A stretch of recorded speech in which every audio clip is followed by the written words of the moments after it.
Up. Up. Down. Again.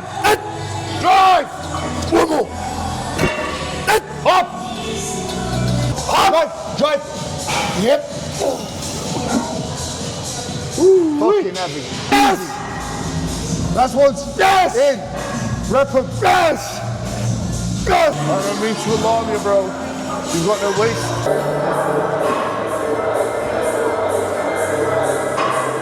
That's nuts. Keep working. Pro as a physique, go for classy, and looking open. I wish. Don't know What is it? It's Jack Davies. This is Jack, if you don't know. He's taking my name. Big Jack. He's Big Jack. He's big, tall Jack. And he's also, we also share the same injury as well. Let's not talk about it. It's a sore subject, but is. we should talk about it actually. It's a good thing to talk about because I think there's me, you, Bumstead now as well. I think he copied off us, obviously. He did, he got inspired. I want that. I told him about it at Prague and he was like, I'll go get one. That's what we was talking about backstage, wasn't it? Yeah, we were like, right, you should check this out. So the injury is a torn labrum. Yes. How did you get yours? I think I got mine pressing dumbbells, heavy dumbbells. So I worked up to pressing 80 kg dumbbells. And I can remember I flicked them back once and it just kind of, this side just went to go like that. And I thought, oh, that doesn't feel right, but it didn't pop. The physio thinks that when that's happened, it's tore then, but because I've got quite a bit of tissue, it's probably just not fully dislocated my shoulder. That's horrible, man. That is horrible. I think when you're having to press that weight, that's when it gets quite dangerous. I haven't been able to do dumbbells pretty much since. I haven't been able to do them to the same level. I've tried them, I'm like, it just feels shit. It doesn't feel the same. When I was doing it, I was having them passed. But even then, the set felt like a squat set. Yes. Because just how much it took to stabilize and just fucking press, whereas using a machine just feels a lot better. I know that there's this whole narrative of stick to the basics, stick to dumbbells, stick to barbells, stick to those type of exercises where I think they do play a role, but I think you get to a point where some of these exercises start becoming redundant and probably counterproductive. Like trying to barbell squat, especially if you're not like really suited to the movement. Imagine like you get up to 6 plates and then you need fucking 7 plates to grow. It's ridiculous. Do a couple of sets of that, fucking kill you off. Whereas you can just load up a hack squat. It's still gonna kill you off, but you're gonna get more bang for your buck. Yeah, and it's the old argument of the risk to reward that everyone talks about, where the chances of you getting injured on a 6-7 plate squat are a lot higher than you are gonna do on a 7 plate hack squat. For me anyway, 100%. And same with the dumbbells. When you're flicking up, trying to press 80 kg dumbbells, but you can press the same amount, if not more, weight on a Smith press in a fixed movement or an incline chest press variation. For me, when you get to those elevated levels of strength levels, the potential that shit could go wrong is so much higher, it's just not worth it. And hence why you get injuries like mine. Have you found that since you've been injured that your training has evolved in some sort of way? I've had to train, I can only train certain exercises. So I've worked in certain movement patterns on certain exercises. For example, I could press an incline Smith press and I wouldn't be able to do, I've only just started being able to do like a prime incline press purely because of the elbow pathway. Where my hands are positioned on that piece of kit. So it's just, so it took me probably 2 to 3 months of finding out what pieces of kit what I could actually press without being in pain and actually then progressing forward. Certain kits you can press, you're in a bit of pain, as soon as you get a bit more weight then the pain was just too much.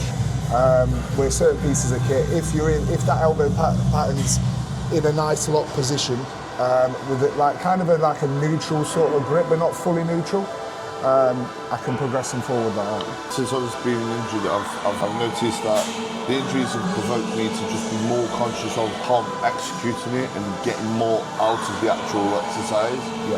So I'm like aligning myself in certain ways, and like you say, you're just finding a way that isn't painful. But also you've got to find a way that isn't painful but still on the muscle. Exactly. As well. And with that you've got to be more conscious of, again, your alignment and also pretty much taking it all the way. It's like, how do I still be progressive with this? Because obviously you've got a lot of muscle, Yeah. You want to add more muscle onto that.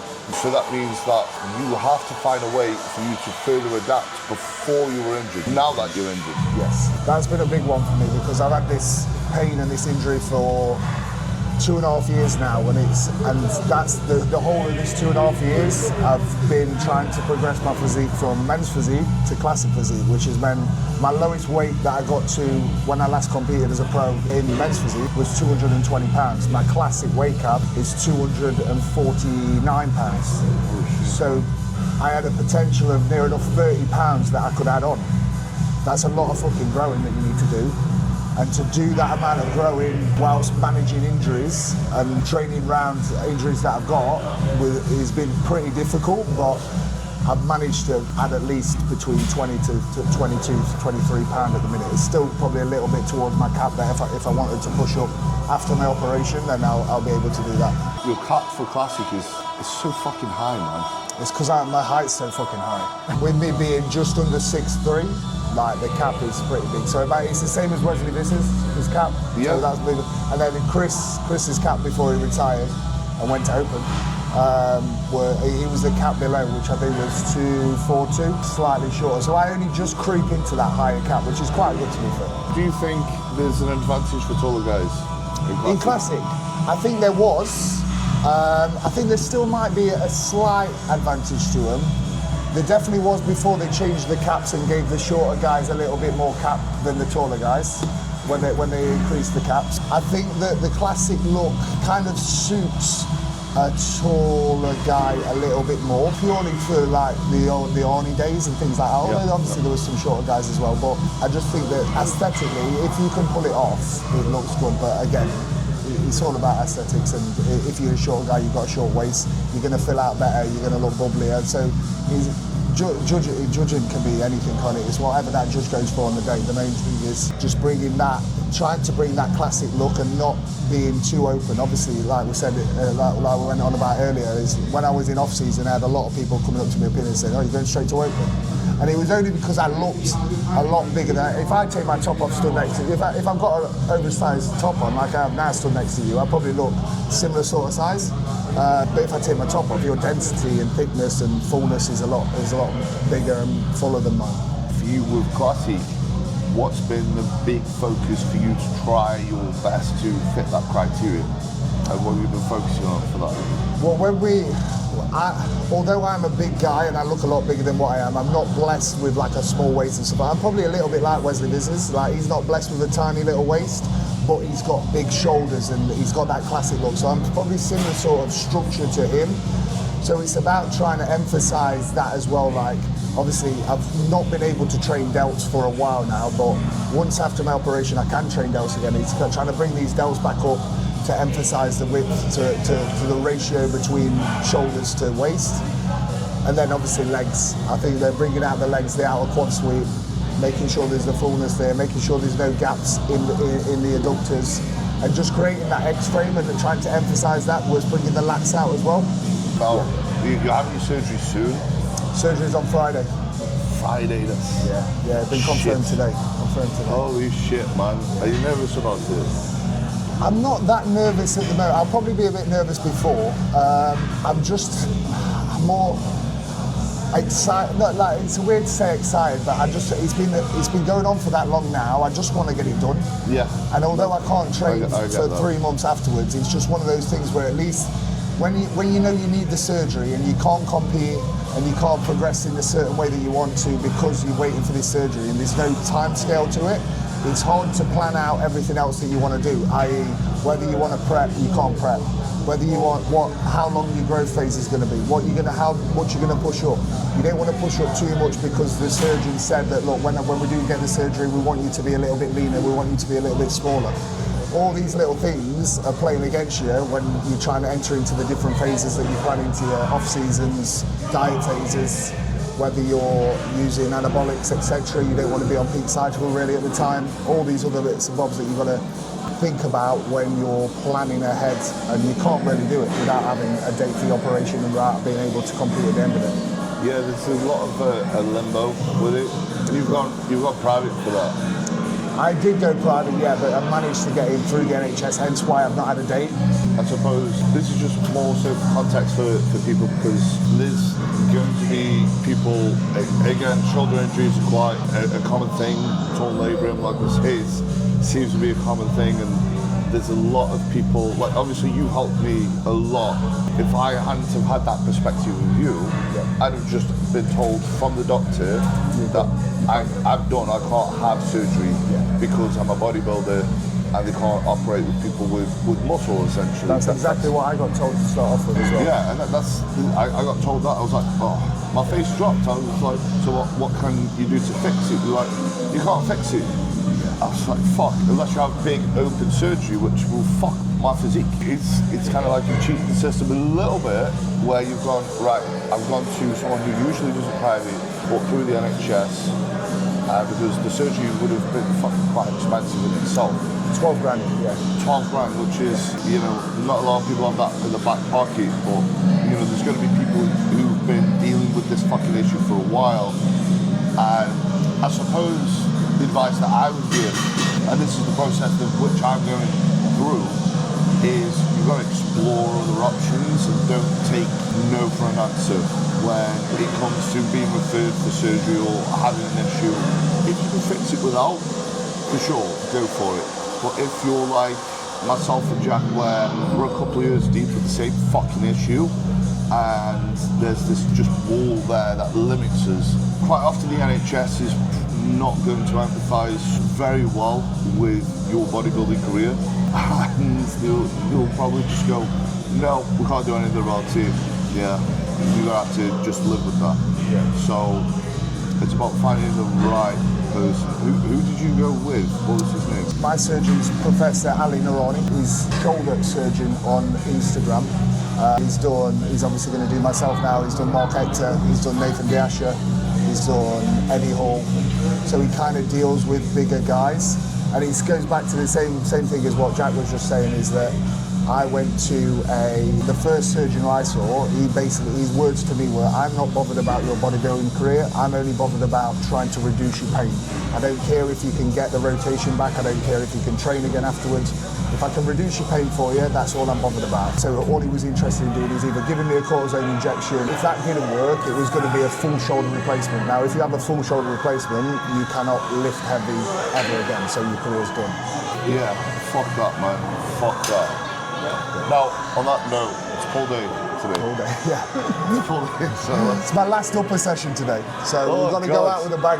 Yeah, so you're going to be lifting some heavy shit. We might as well, as soon as we're getting operated on Friday anyway. If we fuck it up even worse, then what's the worst that can happen? Well, at least while we're under, we can do it all. Exactly. If you actually completely fuck it, you're getting your money's exactly. worth. This is the funny thing, when people like asking, are you stronger now? I'm like, technically in a way, because of how I'm lifting it. I'm lifting it in a harder way. The muscle has to work harder. The muscle cannot like use any momentum in this way. Yes. And I'm aligning myself in a way where it's fully stretched. I'm twisting myself in a way where the wraps around it can stretch out, and then I'm fully shortening it by keeping that close.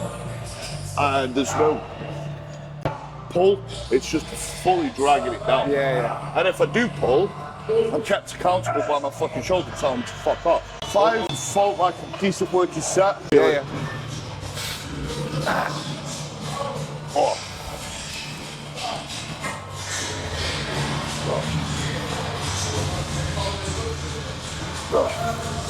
feels like we haven't put any weight on. Good. The 6 feet is then? Yeah, fuck yeah. That's why we do feeler sets, man. Because if the weight feels like it's barely going up, then you're priming yourself. That's a good. That's exactly how that's why you do the feeler sets, isn't it? Yeah. By the time you get to your working set, you don't want it to be like fuck. You want it to be like, yeah, this is sound. Yeah, you want to be. Yeah, that's you're primed, ready, and confident that you're going to be a bit progressing your numbers. That's the song. Get locked in. Come on. Keep on that lap. Good. See you later, man. 2. Good. Easy. He's flying. 3. Good. 4. Yes, now you're working, Jack. Let's go, let's go, let's go. In. Come on, give me 3. Give me 3. Yes, easy. Yep. Up, in. Yep. Come. I don't think I'll be getting that move. That was fucking moving like butter, that was. Till you got to about 7. I'm not gonna lie, I've probably not done 6. I think I've done 6 maybe once before. So, new territory today. I like that. That's what it's about. You gotta try it once, eh? Exactly. If you try it and fail miserably, it is what it is.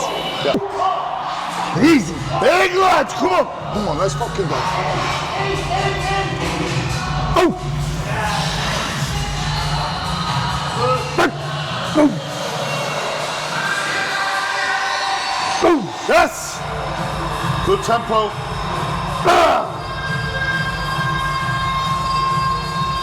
Nice, and again. Yes. Again. Nice again. Keep on it. Boom. That was you. All the way. Get one more. That's it. Take it, lad. Down. Boom. Good lad. How's that, bro? It felt nice. Felt very nice. Very So good. it just gets fucking heavy fucking fast. It starts to move and then it just, if you're not careful, you transfer that load to your fucking arm and your bicep. Yes. What I find with people who generally have bigger arms, smaller backs, is they are swinging. Yeah. They're moving the load, but it looks more like this than that. It looks like a small difference, it plays all the difference. That was me for my first, probably 4 years of training. Yeah. I had big arms and I was thinking, why are my arms going so much? And my back was shit. Yeah. I mean, my back's still not amazing now, but it's better since I've started focusing on the connection and pulling with the lat in the back. Mate, I had the exact same thing. I trained for fucking years, and for me to actually fix the issue, I had to really pull back all the way and just focus on. It's just such a small difference. Instead of this, and even towards the end of the set, if you can keep yourself accountable from not swinging and just dragging it down. It's a lot of the reason why I close my eyes on these sets. Not just because it's heavy, because I'm trying to, in my head, make sure that I'm working the muscle group that I want to contract. Yeah. Same with all my back, even my ropes, I close my, and I'm trying to make sure that I'm contracting that scapula before I'm pulling my arms back, instead of just going like this. Yeah. And this is shit that is not visible. Yeah. This is not a visible cue that you could give to people. No, yeah, exactly. This is a lot more intricate than, again, just going, oh, make sure you've got your wrist in. It's a very neurological skill that you're trying to learn. It's something that you get over years of training. You can't be taught, like, you've got to get the feel of what it feels like to pull the movement in that way. And even when you do get heavy, you don't always feel it. Like when I'm on that, I don't always feel my upper back just contracting a lot. Yeah. But if I'm moving in that pattern, then it's going to be contracting, it's going to be working. Because you're going that heavy on it, you can't always be feeling the full amount of load through that area, just because it's that heavy, it's that fatigued anyway. No, exactly, mate. And it's my muscle connection, which comes as a consequence to training intelligence, but training with awareness. Exactly. You're not training blindly, you're not going in, moving the weight, you're actually putting thought to it. And that requires effort. It's not just physical effort, it's mental effort. Exactly. Right, I'm going to be on this. That's you fucking bitching out in a way. Even if you train to failure, if you just go and fucking give up and go, I'm just going to fucking shift this to get the reps in without being conscious of being on the muscle, that's a form of bitching out. Of course it is. You're just moving weight. Yeah. You're just moving it from A to B. So one thing I want you guys to pay attention to is how Jack's back moves on this. Like, pay attention to his scapula. This is how you want to move. This is how you pull with your back, not your arm. And you'll see how he stretches, lets the shoulder blades roll forward, and then he pins the shoulder blades back.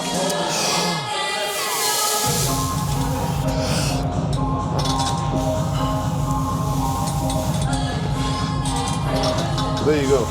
That's pure fucking back movement. He could fucking move that a lot faster and it'd be on his arms. Come on then, motherfucker. Come on! Come on! Let's go, let's go.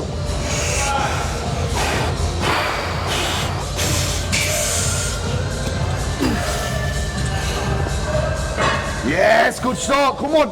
Keep them like that. Good. Work that back. Up. Yes, and again. Drive. Good. Work. Good. More. More. More. Yes, I'm here. Up, up, up. Oh, you. Let's go. Drive. Drive. Yep. Fucking heavy. I'm up with that. That's mad strong, well done. Come on, Jack. Yes!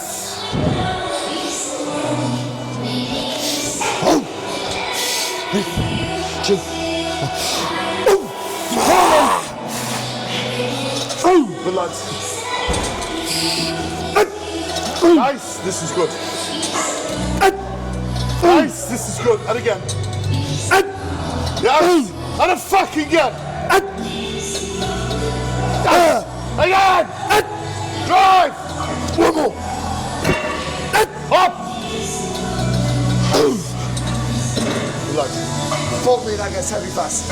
It does, man. Fucking drops Does off. you feel like, oh shit, I've got this? You're like, Yeah. oh, I've not got this. When I did that feeder, I thought, yeah, I'll probably get 10 on that. Fuck me. Easy for you. Come on. Nice.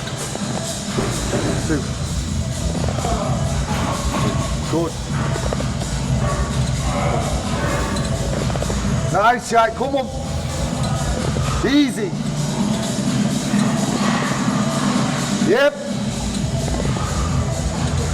Good. Come on. Stay with it. More. Keep them all like that.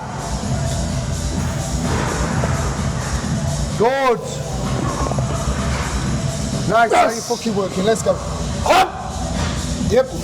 Come on. Up. Up. Yep. Come on. Up. Up. Yep. That was the best four as well. I thought you was going to get like 20 reps when it just felt like there was nothing on it. Just having that moment where I've taken it down, go back up. Yeah. Before long, I'll be doing that with 5. Yeah. You know? I think everyone needs to do that at time to time. Just strip everything back, like you say, and just build it back up because you end up chasing the numbers too much. Well, because we're all. That's what I like. For me, I love fucking just getting strong. Me too, mate. Yeah. So I hate it when people like you come in the gym because I like to be the strongest. I find it really fucking impressive when someone's lifted a lot of weight and it's controlled as fuck. Yeah. And you can't say shit about that. No. You can't go, well, he's not. No. It's like he's pausing it. Yeah. Shit. Yeah. Tell me you see James Onsett train, Oh, right? mate. It's like, and he's doing some stupid way and the cleanest form ever. Yeah, when he's squatting like 7 player side or whatever, and I'm like, And his face, he and just it's not looks even dead like he's inside. doing half reps down to there. He's there and his fucking arse is right in the fucking hole. You're like, you can't say anything about it. Yeah. You can't take anything away from him. He's controlled. He's not springing out. He's not half repping. Like everything. Do you know how strong you have to be to do that shit? Yeah. That's like silly. Because usually it's one or the other. It's like, oh, he's lifted a lot of weight and he's swinging it. Yeah. Or it's like just super controlled, but it's fuck all weight. Yeah, exactly. You do both, it's game over, man. But That's where you get dense. I feel like by taking that step back, it allows you to spring forwards. I don't know if you've noticed by constantly trying to be fucking strong or whatever, not only do you get those niggles or whatever, but you hit a wall. Yeah. Like, I can't be aggressive. You've done that first process of pushing up to 7 first. Yeah. That's why you progress so fast after this recently. Because you've already exposed your body to that load. Yes, the reps might not been as clean as they would be now, but exposing it, then building it back up with that controlled form. Yeah. And then you hold yourself accountable by pulling back and then, fuck me, if I can get to 8 plates and it's clean as fuck, I'll suck my own dick. You can actually do that as well. Flexibility. Flexibility, man. Flexibility, not size of dick. No, it's not. Like, I'm very flexible. Very, very flexible. Come on then. That's it, nice man. and easy now.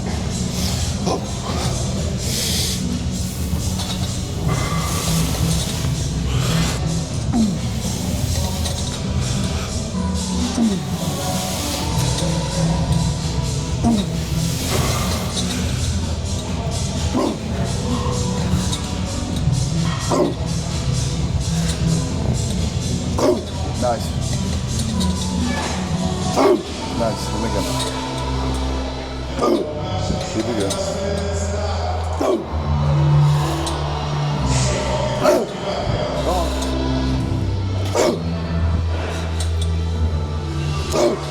And again. Good lad.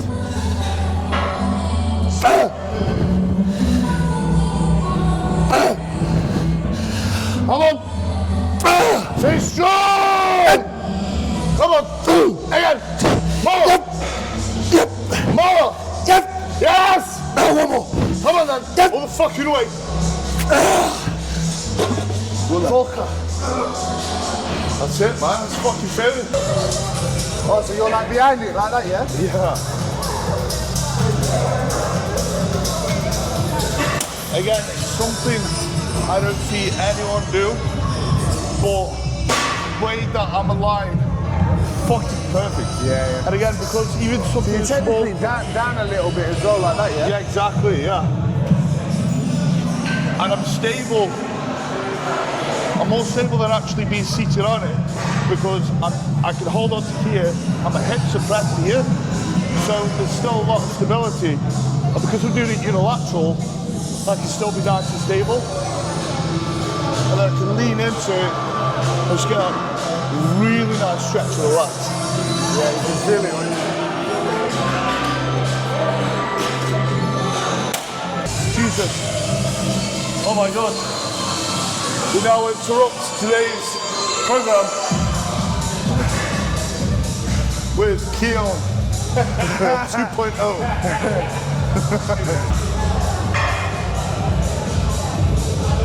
Jesus Christ. That's very good.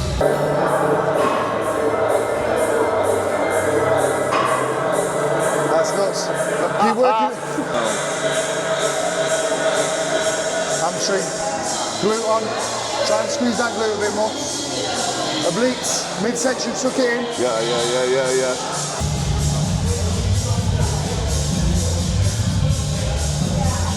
Good. Drop elbows a touch. There you go. Good.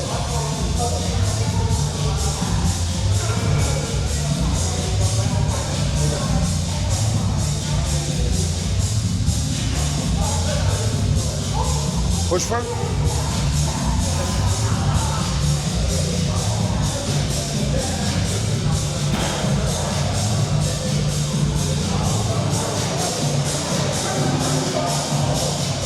I don't mean to alarm you, bro. You've got no waist. I'm scared. I don't know where your intestines are going. Come on then, Jan, let's go. This is a feeling you're going to work with. Come on then. Easy. Come on.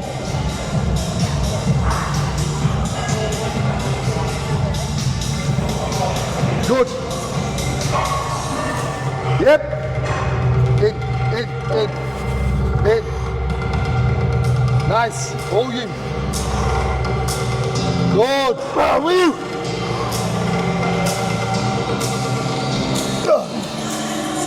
Fucking hell, that was heavy for me.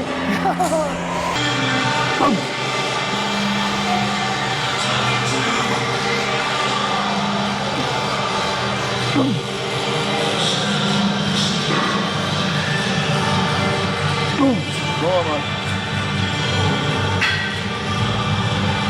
Nice again. Nice again. Easy work. Yep. That's it. Drag it down. Still you. Yep. Still easy. Easy as fuck. Nice. Yes. Come on. Yep. It's good because you get that full stretch on this then. Yeah. I like that full stretch. I think at this part of the session that's going to help. To make this a bit harder, I was just leaning with my chest parallel to the floor.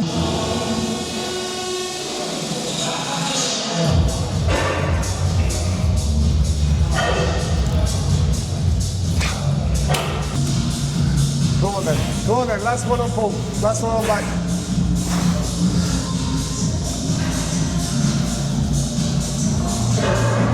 Good.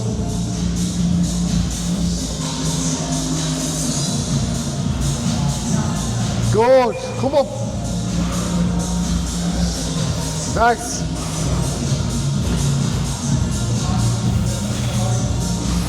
Yep. Good. Come on. Come on.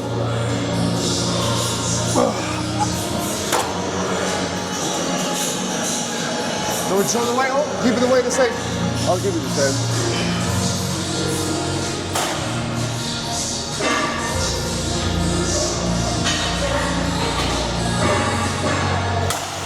Come on then, last ones, everything. Good. Yes, Jack. Nice. Yep. Good.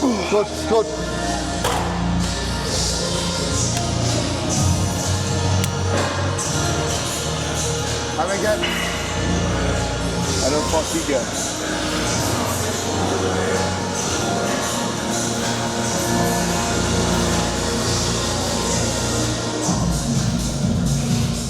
Yes, good. Come on. Yes! Last ones. Yes! In. Rep them. Yes! Yes! Ooh. Ooh. Ooh. Ooh. Ooh.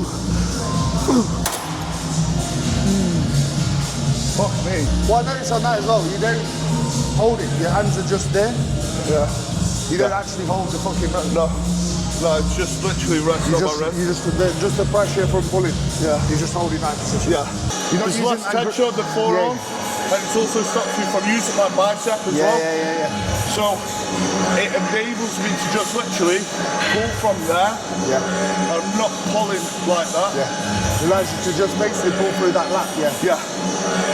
The reason why I love this in particular is you can feel the tension in the stretch, and quite often it's hard to be on a machine or use a dumbbell and really get a good stretch on your bicep without it feeling on the tendon like you're gonna fucking snap your shit up. So you can really strengthen that area as well, so you're less susceptible to fucking get injured, but also just get the stimulus there as well.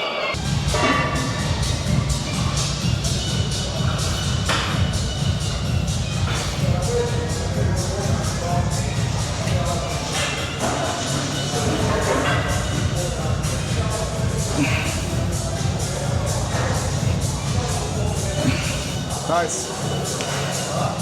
Good.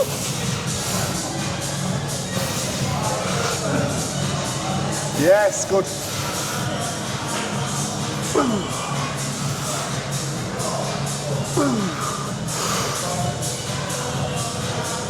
Come on, Jack. Come on. With holding the handle mainly there, right at the very end.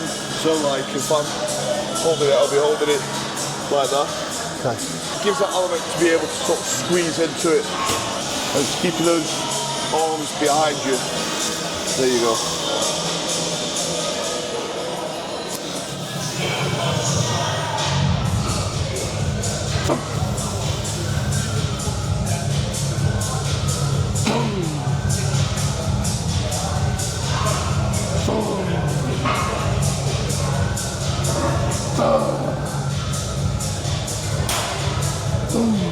That's it, man. Come on. And again. That's it. Keep it going.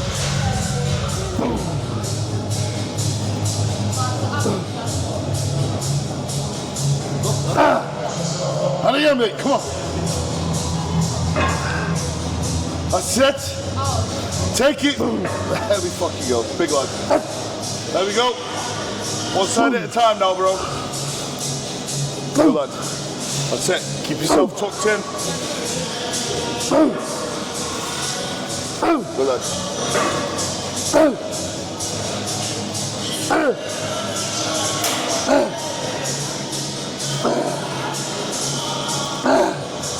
That's it, man. That's it. How's that session for you? I fucking smoked. It was good. Yeah, man. Slightly, when we always train together, in your training style, slightly less volume than I would probably usually do, Yeah. but good accuracy. And the intensity is fucking different level, isn't it? It's just making sure it's executed, you're accurate, and you go balls to the fucking wall. Yeah. You know?